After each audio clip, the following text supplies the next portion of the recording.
tariffs are paid by you and me. They're paid by the importer and then passed on. It's too good to be true. If it worked, we would have tariffs still continuing from 1930 on.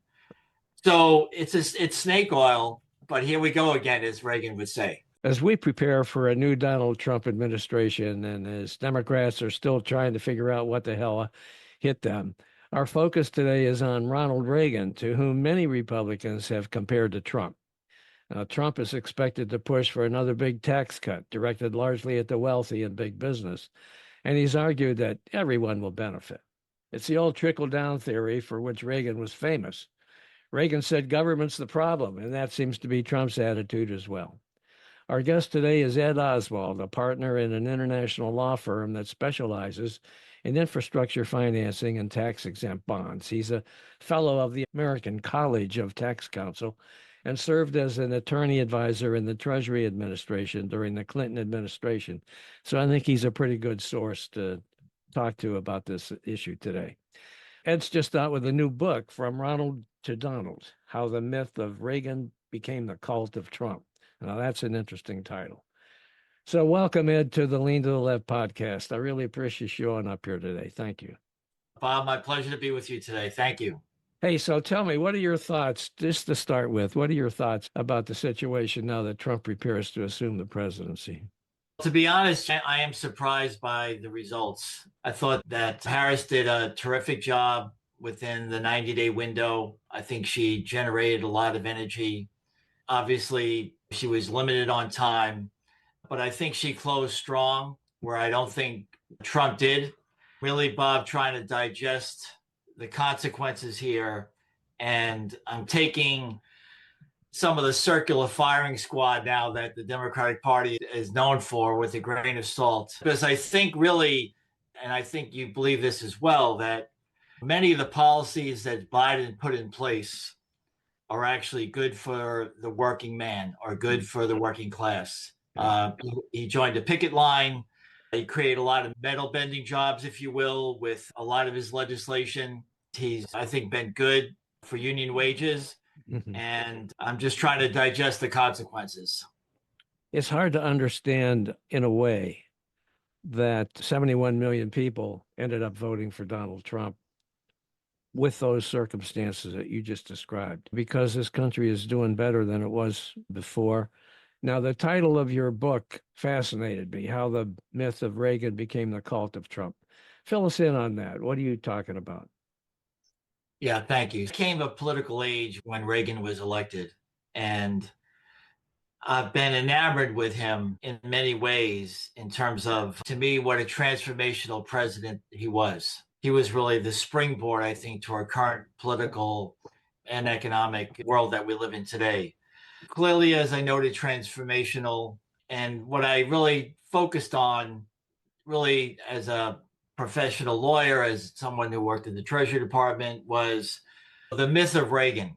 Reagan cut taxes, but Reagan also raised taxes.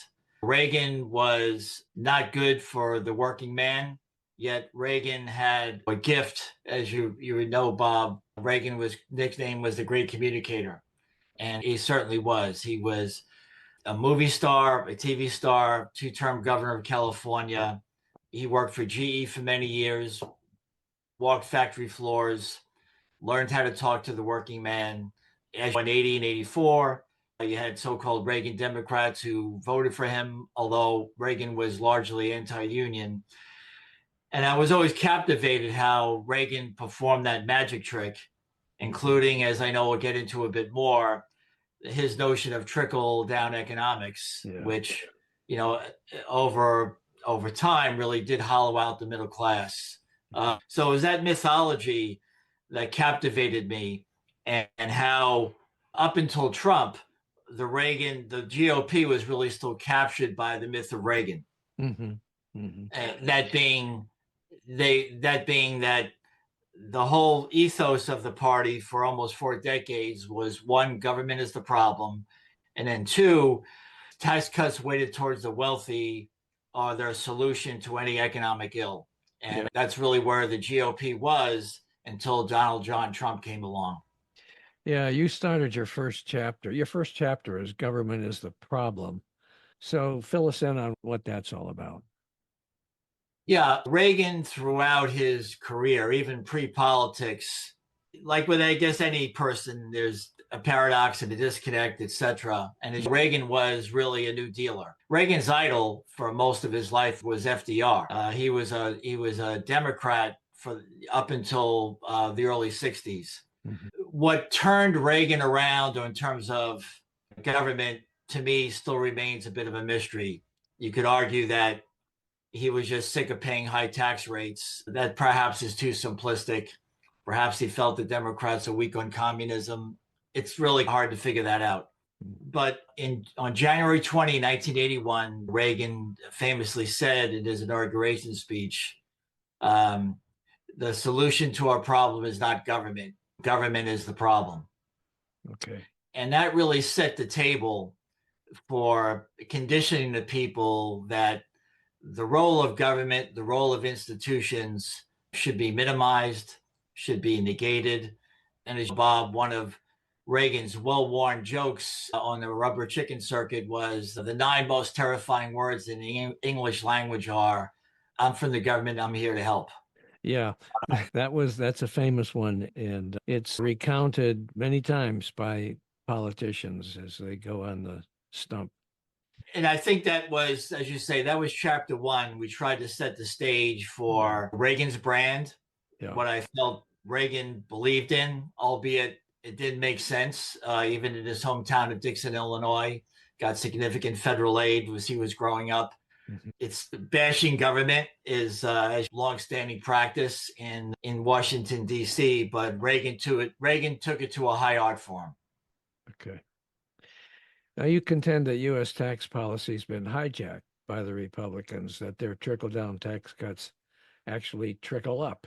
That was a good line. Explain that. Yeah, thank you. Take a step back. So Okay.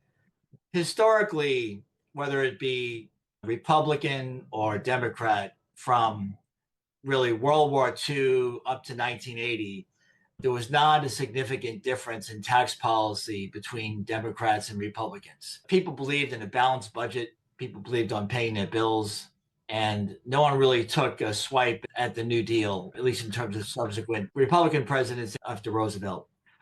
So Reagan comes along and he believes in this newfangled economic policy called trickle-down economics or so supply side economics, Mhm. and what George Herbert Walker Bush famously called voodoo economics.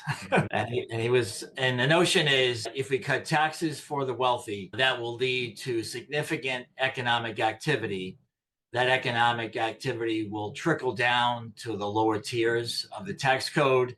And also that economic activity will be enough in itself to pay for the tax cut. So Reagan's tax cut in 81 was the largest in US history. You had the 81 Act, you had the 86 Act, you had George W. Bush's 2001 tax cut, and then famously Trump's 2017 tax cut, all trickle down economics. Right. And if you look at the trajectory of the deficit over that 40-year span, the deficit went from 1 trillion when Reagan was elected to now about $35 trillion after 4 decades of supply side economics. It doesn't work. It hasn't worked. It's a folly, yet the GOP is captured by that. Okay. So you've said that until Trump's election in 2016, the Republicans were still living in 1981.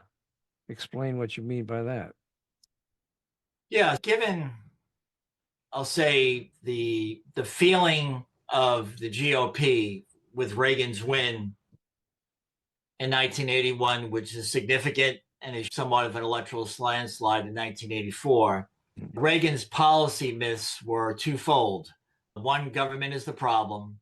And then two, supply side tax cuts are the cure for any economic ill that the country might face. Right. That works so well for Reagan, at least in terms of popularity, because again, who doesn't like a tax cut? Sure. The GOP essentially was lifeless for the decades between Reagan's departure in '88 and then Trump's rise in 2015. And what I mean by that is that there was no vibrancy within the GOP. They were more or less playing the Gipper's greatest hits. Government is the problem, and then tax cuts for the wealthy. Right. There was no dynamism. And I think, given that you were living in this legacy of Reagan, who is now departed and dead, with no new ideas other than those two policy myths, the stage was set for someone like Trump, a strong man, to basically say, I can take this party over because it's basically running on fumes. It's running on the Gipper's greatest hits. And and there's no energy to basically combat me. So he did. He hijacked the GOP. I think he essentially did, because it was not a healthy party. Yeah. It was living on the Gipper's greatest hits, as I mentioned.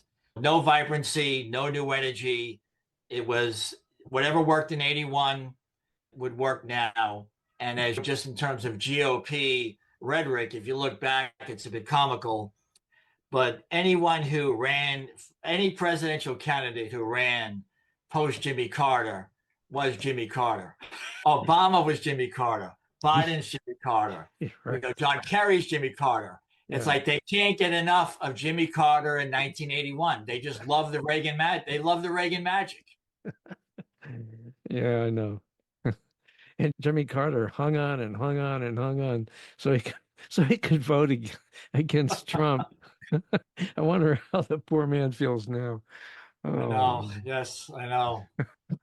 Since they voted for Trump this time around, do you still think that the GOP is living in 1981 or before? I think they're living in the 50s, but then there's certainly that notion. Again, it is all interesting to me. One is the slogan of "Make America Great Again" actually came from Ronald Reagan. That was his slogan in 80, and that was really hijacked by Trump as well. So you have you have two MAGA presidents.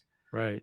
Two, rhetorically, I found it interesting. And as you know, in the one debate that Carter and Reagan had, Reagan was so good on the stump and on his feet, but he had that phrase, "Are you better off than you were 4 years ago?" There was also something that Trump used as well this year in terms of campaigning. Mm-hmm. You know, the symmetry of the campaigns is they're both campaigned on nostalgia. They both campaigned on contempt for government, contempt for expertise, tax cuts, and also nationalism. In many ways, you could argue that Trump is a supercharged Reagan to some degree, albeit I think the character of the men were quite different. Yeah. But he's a bit of a carryover from what Reagan was doing back in the day, because if you look at the policy alignment, you'll see obviously a lot of differences in terms of foreign policy, but economic policy, here we are again. Yeah. Now, you wrote that the 1980 landslide that American voters gave Reagan was largely created from mythology. What do you mean? What did you mean by that? I think what I meant by that was Reagan was a myth maker. He was a media figure. Yeah. He was the Western cowboy. Reagan was the Marlboro man. Reagan had this bluff confidence. Reagan had this mythic projection of America, the shining city on the hill. The 1984 campaign was basically America's back. His rhetoric was quite powerful and often, again, doused with a mythology of America and its white picket fences, and the way he projected America through his rhetoric, which was not accurate. But Reagan sold mythology, and often, if you read interviews, lived in his own mythology as well. This sounds like Trump to me. And I think that added to everything you just said is the demagoguery about immigrants and his hateful rhetoric about immigrants. To me, Trump just added into all of the anti-government fervor that you've ascribed to Reagan. He's just added to that the built up concern, I guess you could say, about immigrants and their impact on this country and demagoguing that. Do you agree with that? I do. And that's really, I think, where there's a commonality with Reagan and a big split. When Reagan was a dog whistler, he used the Southern strategy when he ran in 80. Prior attempts at president, Reagan used the welfare queen and his rhetoric was our streets are jungles at night, etc. Mm-hmm. So he did play the race card, I think. But I would say the split with Trump is that Reagan, I would say, was essentially pro-immigration. He granted, although the Republicans won't say it, he basically granted amnesty to people here in the country in 1983. And actually, his last speech at the White House it's actually, you see it often on TV, where he's actually talks about the benefits of immigration and how well we do here, incorporating different cultures into the American landscape. And I think that's where the split with Trump is in terms of what he's proposing now, in terms of the damage immigrants do, dangerous rhetoric about poisoning the blood, establishing camps. That's where there's this split with Reagan, where there's a lot of common ground, but there are clearly differences in terms of foreign policy, immigration policy, and I'll just say to some degree, perhaps patriotism. Yeah. Okay. So if Trump follows through on his mass deportation plans, how would that affect the economy, in your opinion? Yeah, I think it will hurt the economy. And I think we're all waiting, Bob, to some degree, is the rhetoric and where does the action begin? Will this be some modest action, symbolic? Will it have real substance? But if it has real substance and we deport 10 million people or whatever the number is, I think that combined with Trump's talk of imposing tariffs will, I think, hurt GDP, hurt the economy, hurt economic growth. All right. If he deports all these immigrants, people that do jobs in this country that most people don't want to do, cleaning toilets, picking crabs in Maryland. Yeah. Who's going to taking care of the produce in the farmers' fields? Who's going to do all this work? And to me, that's just a recipe for absolute disaster when it comes to increasing the price of everything, from food products to just about everything, if we don't have these folks here to do this work. Do you agree? I completely agree. And this is where I think the Democrats do such a poor job in terms of explaining things, because I think there's some concept of immigrants changing our culture, but I think more importantly to the average working person is somehow the immigrants are taking my jobs or the immigrants are suppressing wages, etc. But the trick that has been pulled for 40 years is that giant sucking sound you hear in terms of national income is not the immigrants being here, but it's really the supply side tax cuts. Because there's, now, Bob, really almost 50 years of data on the notion that tax cuts for the wealthy only really trickle up. And just let me give you a brief statistic. Sure. Really in the golden age of the middle class, say from 1935 to 1980, the top 10% took about 35% of the national income. So 35% for that almost 50-year span. And that's when you had tax rates of 80%, 90% marginal tax rates in terms of tax policy. Over the last 40 years, with trickle-down economics, where Reagan took the top marginal rate from 70 to 28%, now it's 37, way below U.S. historic standards.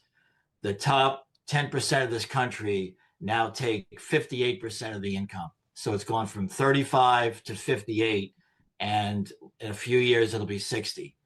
So those tax policies are the effect of trickle up, not the immigrants taking these minimum wage jobs. Yeah.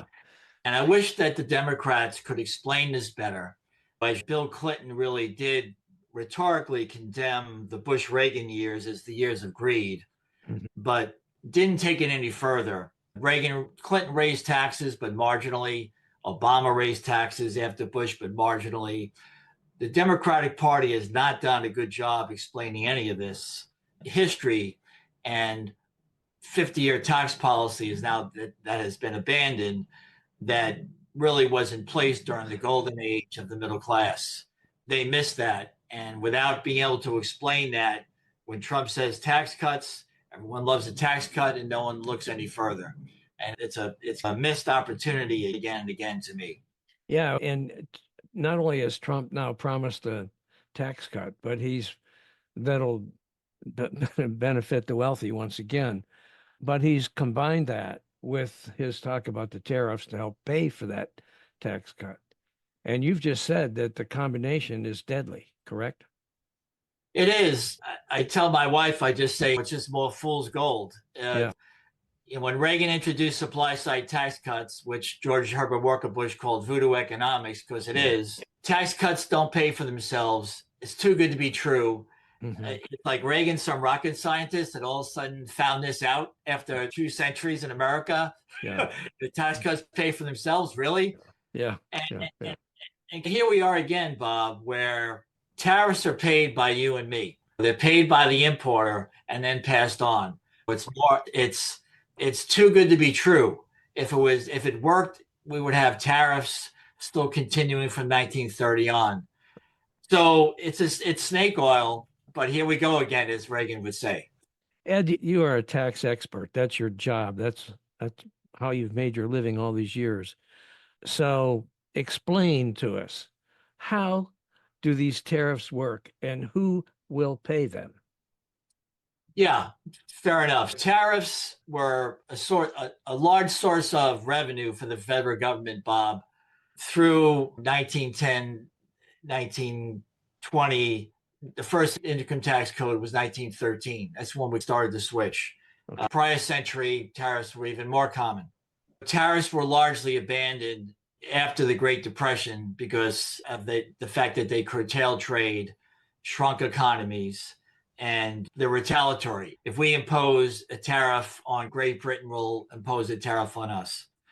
To your question, the way they're paid is that if I'm making steel and I import ore at the port, when that ship comes in, any tariff that the U.S. imposes is not paid by China. It's not paid by the ship company. It's basically paid by me, the American businessman, bringing those goods on shore. And that's the price of doing business. And then once I have that material, I'll make a product, sell it to consumers. And I, as an importer, can't print my own money. I have to pass that cost on to consumers. And that's why Kamala Harris and others have said that, one, Trump has a fundamental misunderstanding of who pays the tariffs. China will not pay the tariffs. Japan will not pay the tariffs. The importer of the product pays the tariffs, and then it's passed on to U.S. consumers. You buy a $40,000 new vehicle. Yes. Now it costs $40,000. What will it cost 2 years from now? Trump has talked about 20% tariffs across the board. So that would make the $40,000 car 48,000. Just say you impose a 20% tariff on BMWs. So the $40,000 car is now marked up 20%. The importer pays that, the BMW dealership. And then the BMW dealership really has that baked into the base price of the car. Right. And the natural economic theory will be, if Bob wants to buy a car, the car that in 2024 cost 40,000 now costs 48,000. Right. That's retaliatory. And moreover, just to add to it, if we impose tariffs on BMWs, Germany can very well say, okay, fine, we're going to impose a 20% tariff on U.S. goods coming to our shore, which will diminish our production, which will shrink the U.S. economy, because there'll be less demand because U.S. exports are too expensive. Yeah. All right. So that's we use the car, an expensive car, as an example. What about everyday products that people buy, let's say at the dollar store? I think it's largely the same. Again, you have to look at the origin of the product, but I'm just going to say a small TV, for Hmm. example, made in Japan or made in China, if Hmm. that has a tariff on it, it'll be passed on to the US consumer. Sure. It's just really just natural economic theory that if something costs, if I'm a producer or an importer of a product and I have to pay more for that product, I have to pass that on to the US consumer to make a profit. Yeah. Okay, so it doesn't matter what the product is, what the class of product is. Virtually everything that's imported and many products that we all rely on every day are imported, or at least parts of those products are imported and would be subject to those tariffs, correct? That is correct. And I think that, at least within my world, I don't directly deal with tariffs. I'm more of an income tax person, just through what I experienced as a tax lawyer. Certain companies taking preemptive action right now just to either raise prices, import goods in advance of tariffs while they're on, planning for tariffs, setting price points on upcoming products in Yeah. anticipation of tariffs. It's disruptive. And again, the United States doesn't live on an island. We have a global economy with trading partners. And just because we impose a tariff doesn't mean other countries cannot impose a tariff on our goods. So it's, if talking to trade experts, it's largely a lose. Yeah. But we'll see how all that goes. And voters, whether they understood it or not, said, yeah, let's try that out. Okay, with all of these concerns about potential tariffs, potential tax changes, and all of that, why is it that the stock market is doing so well since the election? Great question. I'm going to give you a couple answers there. Again, Okay. again, one is, as the irony is that the Biden Harris economy is riding high. The Economist magazine, notoriously conservative, recently had a cover story that the American economy is the marvel of the world. A lot of that, I think, has to do with Biden's legislation, the CHIPS Act, the infrastructure bill, etc., which Okay. have really fueled the economy. Mhm. So, one, we're riding on that gasoline. Okay. And I think, two, that part of where we are right now psychologically is how much of this tariffs, how much of the tax cuts, how much of that is hot rhetoric from Trump, and how much of it be real. The spirits of the stock market right now seem to be perhaps irrational, if you will, but noted that the stock market is going strong. But the stock market can also be illogical. It's a little bit of a who knows. You know that, or at least it was reported that Trump had this meeting with oil executives and said, "Hey, you guys, if you donate $1 billion to my campaign, I'll get rid of all these regulations that you guys hate." Do you think that it's the investors are just riding high on this idea that he's going to come in and clear the way for business to do whatever in the hell business wants to do without government regulations? I think there's some of that. Some of it may be realistic. Some of it may be Yeah. wishful thinking. Yeah. Everyone likes tax cuts Hmm. and capital gains cuts, which Trump has talked about. And I think, given the fact that they at least have the Senate and the White House, perhaps the House as well, Yeah. it gives them some leverage in any tax negotiations. It's hard to know right now, while the House is still a jump ball, whether the dynamics will be very different if the Republicans have a trifecta versus the House remaining in Democratic hands.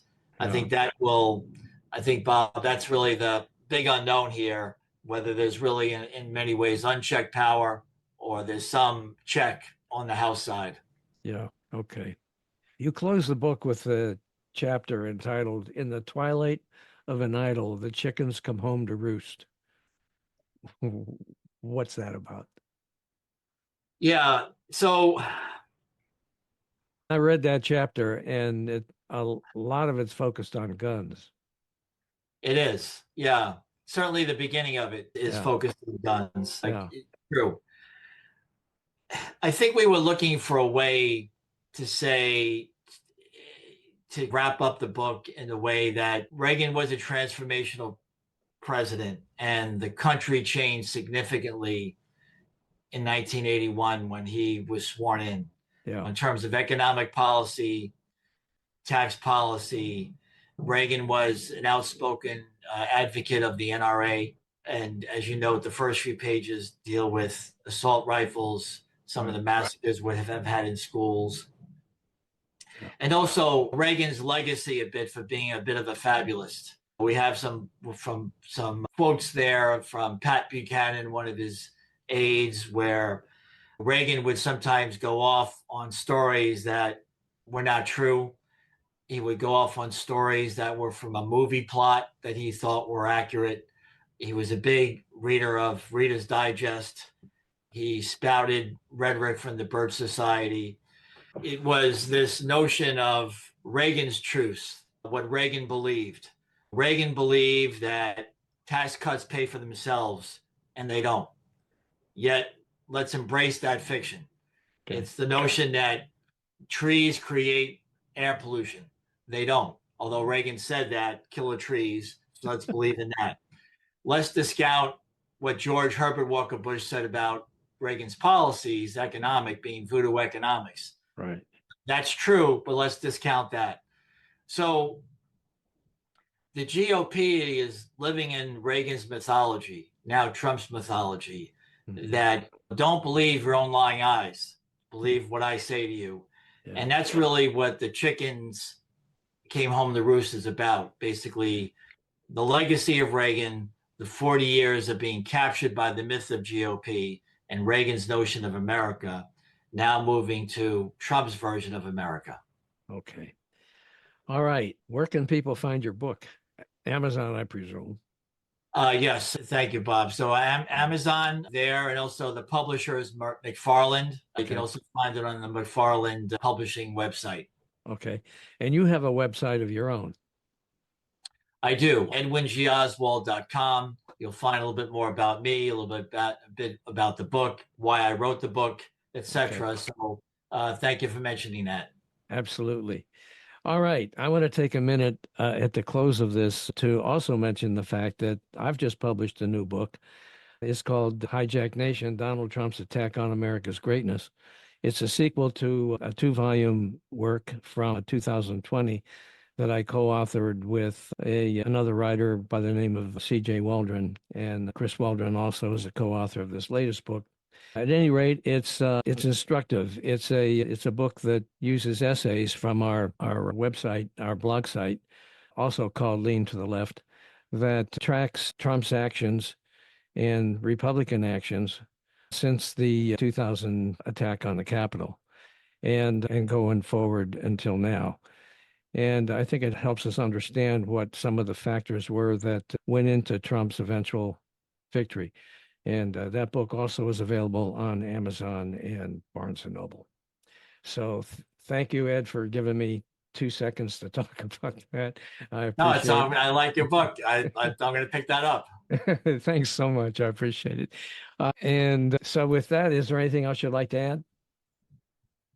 The only thing I would add is that certainly in the wake of the election results, there's going to be a lot of hand-wringing and soul-searching, I think, within the Democratic Party. But I think people should keep the faith, be active, and we just need to sort out where we are as a country and try to move forward in the best way we can. Yeah. Okay. Thank you for that, Ed. I appreciate you coming on with us on Lean to the Left. Thank you. My pleasure, Bob. Thanks for having me. Hey, guys. Thanks for watching. I hope you enjoyed this Lean to the Left video and that you found it interesting and informative. Please visit on a regular basis and check out our interviews with guests on topics that focus on progressive politics and the important social issues of our time. Now, our interview shows stream on Mondays with special episodes on Thursdays. And follow us on social media.